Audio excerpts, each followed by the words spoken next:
2 वाटी तांदूळ स्वच्छ धुवून घ्यायचे, पाण्यात घालून सोडायचे 1-2 तास.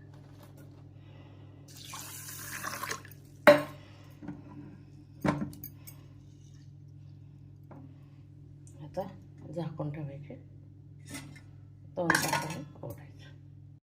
आता मी त्या 2 काकड्या बारीक चिरून घेणार आणि थोडीशी कोथिंबीर चिरून घेणार. आता तांदूळ भिजून 1 तास झाला आहे.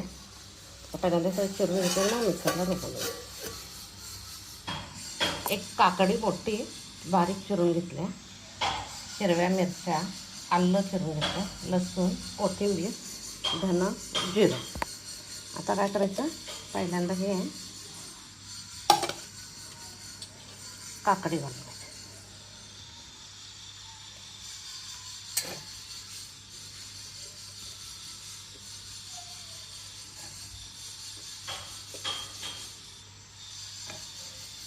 त्यानंतर हिरव्या मिरच्या, आलं, लसूण, कोथिंबीर,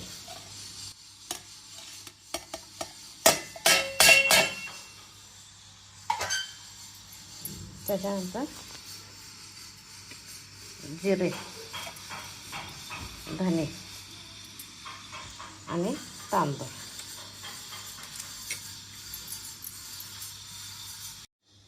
आता ह्याच्यात तांदूळ घालायचे. हे तांदूळ असले थोडंसं पाणी घालायचं आणि आता पहिल्यांदा रुबवून घ्यायचं. ज्यांना जास्त आंबट पाहिजे असेल त्यांनी एकतर तांदूळ रात्री रुबवायला घालायचे किंवा ह्याच्यात खोबरं घालायचे, खोबऱ्याचे तुकडे करून, त्याला आंबटपणा जास्त येतो. आम्हाला नॉर्मल चालतं आहे म्हणून हे तुझं आरोग्याला चांगलं म्हणून मी असं करायचं. आणि लसूण आणि थोडासा खोबरं आता हे चेचून.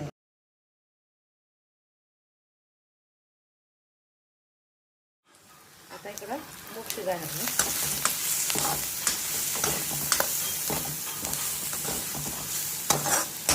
मुगाची उसळ करणार. आम्ही बटाटा जास्त वापरत नाही.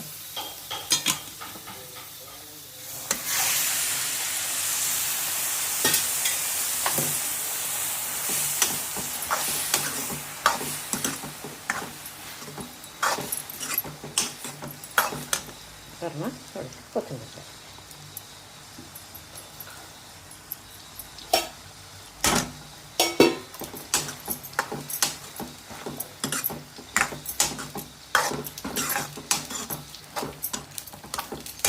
आता डोश्याचं पीठ तयार आहे. ह्याच्यात थोडंसं मीठ घालायचं.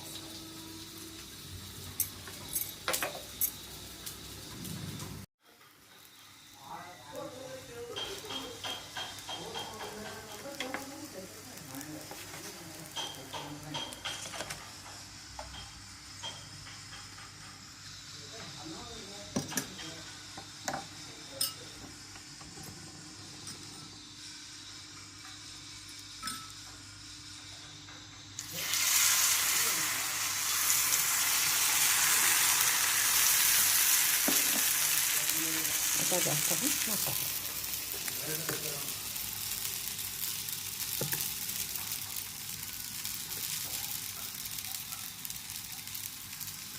चौथे डोसा खाण्यासाठी तयार आहे. माझी रेसिपी आवडते तर लाईक शेअर करा. खाण्यासाठी तयार आहे.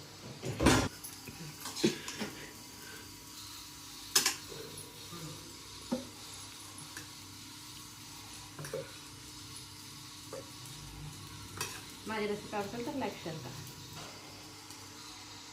चौथे डोसा खाण्यासाठी आता भाजी खाण्यासाठी तयार. त्याच्यात थोडीशी कोथिंबीर घालायची.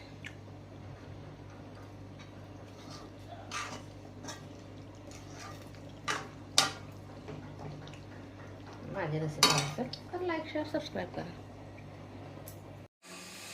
वांगी, टोमॅटो, बटाटा, कांदा आणि हरभरा, ओला हरभरा म्हणजे भिजवून हे केला रात्रभर हे सगळं आता मी पहिल्यांदा चिरून घेणार आहे. आपल्या इकडं पंक्तीला वांग्याची भाजी असते ती ही सगळी मिक्स असते, ती आज मी करणार आहे. पहिल्यांदा हे सगळं चिरून घेते. आता तेल टाकायचं.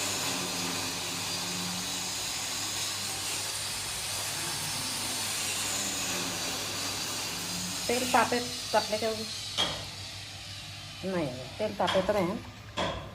आलं आणि लसूण जिंजर गार्लिक पेस्ट तयार करायचं. तेल अजून तापायचं आहे.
तर काय झालं, ह्या बांधकामामुळे माझा आवाज कमी झाला आहे, त्या बांधकामाचा आवाज वाढला.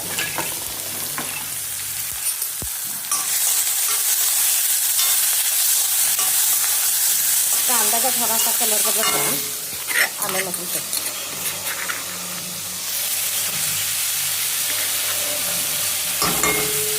शक्यतो आलं लसूण पेस्ट घरी केलेलीच वापरावी. आता ह्याच्यात हे हरभरे घालते.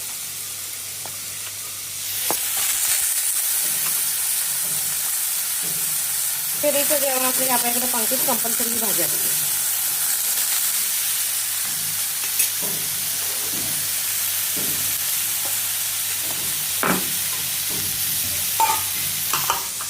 आता बटाटाने वांगी चिरले.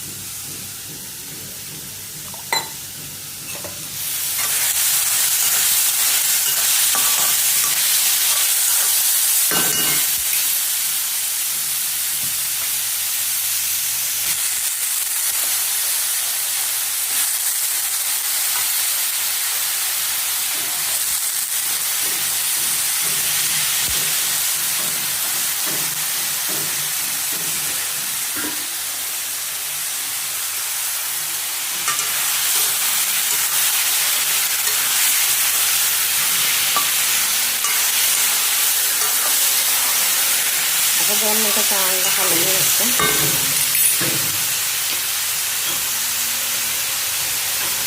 चवीपुरतं मीठ,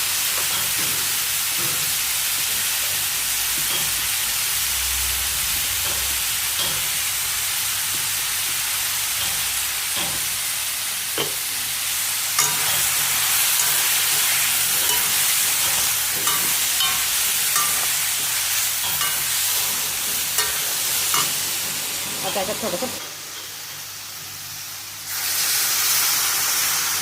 आता ह्याच्यात भाजलेलं शेंगदाण्याचं कूट घालायचं. आता हाय काय बघते, आता मला परत शेंगदाणे भाजून कूट करून माहीत नाही मला आहे काय नाही, तोपर्यंत ते शिजू द्यायचं.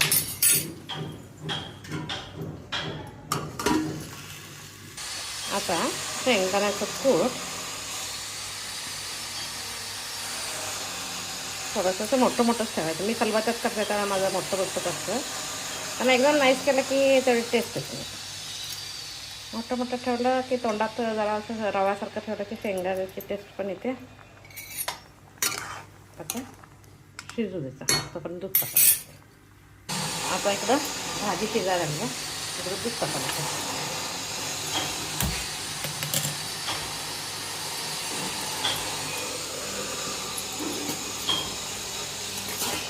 अजून थोडंसं शिजत आहे कारण हरभरा आहे नाही, त्यामुळे जरा वेळ देतो.